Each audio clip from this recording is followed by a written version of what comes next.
Hi කොහොමද ඔයාලට? ඉතින් මං අද ආවේ ඔයාලට ග්‍රැජුවේෂන් එකට යන එකම විදිහේ බොකේස් ටිකක් අරගෙන. මේ තියෙන එක රෙඩ් කලර් එකක්. රැපින් එක බ්ලැක් වලින් රැප් කරලා තියෙනවා. මෙතන ඔයාලට නෝට් එකක් ඇඩ් කරන්න පුළුවන් ඕන නම් ග්‍රැජුවේෂන් හැට් එකකුත් තියෙනවා.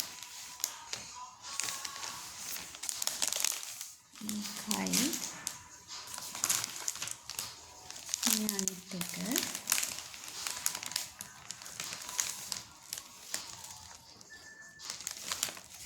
ribbon flower bouquet එකක්.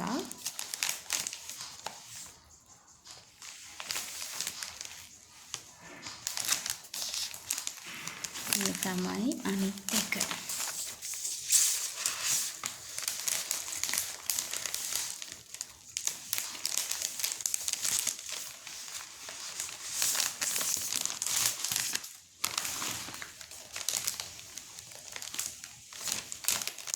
ඉතින් මේ වගේ බොකේස් ඔයාලටත් ඕනේ නම් ඔයා ග්‍රැජුවේෂන් එකට ඒ වගේම ඕනම විශේෂ අවස්ථාවකට WhatsApp එකට මැසේජ් එකක් දාන්න. එහෙම නැත්නම් කෝල් එකක් ගන්න. Wonder Craft අපිට. Thank you. Bye.